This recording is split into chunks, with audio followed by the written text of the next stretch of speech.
La première fois que c'est arrivé, je m'apprêtais à monter dans l'avion. Un appel provenant d'un certain inconnu s'était affiché sur l'écran de mon téléphone. C'était une sonnerie que je n'avais jamais entendue auparavant. Et j'étais à peu près sûre de ne l'avoir jamais installée. En temps normal, je ne me serais pas arrêtée pour y répondre. Mais j'attendais une prise de contact au sujet d'un emploi pour lequel j'avais passé un entretien la semaine précédente. J'ai pris une profonde inspiration avant de décrocher. Bonjour ? Ne montez pas dans l'avion. C'était la voix d'une femme, brouillée et étrange, comme si ses cordes vocales avaient été déchiquetées. Et je l'entendais tant bien que mal en dépit de sa voix étouffée. Malgré la faible qualité et la sonorité fracturée de sa voix, son ton était insistant et étrangement calme. Suite à cette unique phrase, l'échange s'est terminé. Je me suis figée. J'avais toujours eu une légère phobie des voyages en avion, et cet appel était très étrange. Après ça, impossible de prendre un vol de 7 heures. Je me suis retournée et me suis dirigée vers l'aire de restauration. Je me suis simplement dit que je prendrais un autre vol cet après-midi. 3 heures plus tard, en regardant la télévision depuis le terminal, j'ai vu s'afficher les images du crash de l'avion dans lequel j'aurais dû monter. Aucun survivant. Pas un seul.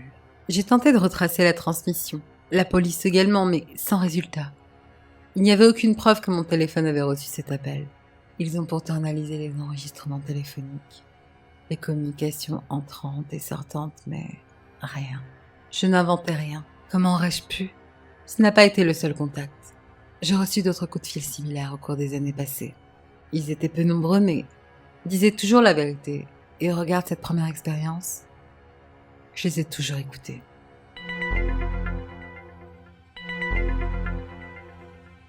Ne partez pas à ce blind date ce soir. 5 mois plus tard, mon date potentiel a été reconnu coupable du meurtre de 4 femmes, toutes avec ma couleur de cheveux et ma silhouette. Elles ont été retrouvées dans une petite tombe à moins de 100 mètres du restaurant où il avait proposé de m'emmener.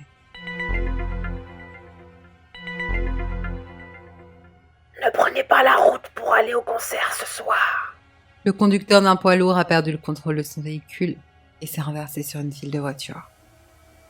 Chaque conducteur a été écrasé, tué sur le coup, sur le tronçon d'autoroute où j'aurais dû passer. Peu importe que j'achète un nouveau téléphone ou que je déménage à l'autre bout du pays, les appels continuaient toujours. Je pouvais presque sentir la présence de quelqu'un veillant sur moi. Je me suis imaginée au fond de l'océan glacial, toujours attachée dans mon siège d'avion. Je me suis imaginée dans cette tombe en face du restaurant et je me suis imaginée devant le poids lourd dérapant vers ma voiture, voyant ma mort imminente et ressentant la pression du véhicule écrasant ma poitrine. À chaque fois, j'avais été si proche de franchir cette ligne si fine. Si je n'avais pas eu un entretien d'embauche dont j'attendais la réponse, je n'aurais jamais répondu à ce premier coup de fil. Ça aurait été la fin pour moi. Au bout d'un moment, ces appels ont fini par me rendre parano. Il y avait toujours cette voix fracturée, déformée, et ces mots qui semblaient irréels. Ces signaux d'alerte toujours exacts, ce qui m'effrayait d'ailleurs un peu plus chaque fois. Mais le principal est que j'étais vivante.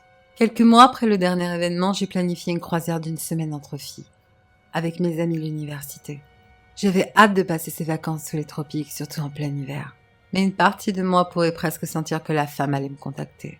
Peut-être que j'avais trop regardé le film Titanic, mais une peur tenace me tenaillait le ventre depuis que nous avions réservé. J'espérais que tout cela se passerait bien, mais je savais que si quelque chose devait arriver, mon téléphone allait sonner. J'en étais sûre. Merde. J'avais vraiment envie de faire cette croisière. Mais si quelque chose devait m'arriver, cela ne valait pas le coup de découvrir le sort horrible qui m'attendait dans cet océan sombre et froid. 1 semaine avant la dite croisière, je marchais vers mon appartement après un dîner entre amis. Mais lorsque je suis rentrée, j'ai remarqué que j'avais reçu un appel en l'absence du désormais familier inconnu sur mon téléphone. Le numéro ne m'avait jamais laissé de message auparavant, mais le fait était que je n'avais pas vérifié mon portable de toute la soirée et n'avais donc pas pu répondre. J'ai aussitôt appuyé sur écouter le message et j'ai senti mon estomac se nouer lorsque la voix a commencé à parler depuis le haut-parleur de l'appareil. Comme à l'accoutumée, elle sonnait terriblement déformée, comme si elle émanait d'une gorge en lambeaux, crépitant avec plus d'urgence que je ne l'en avais jamais entendu. Les mains moites, le cœur battant à tout rompre. Je balayais mon appartement, les yeux pleins de panique, en écoutant la voix du téléphone répéter encore et encore la même phrase, inlassablement. Ne rentrez pas chez vous après le dîner de ce soir. Ne rentrez pas chez vous après le dîner de ce soir. Ne rentrez pas chez vous après le dîner ce soir.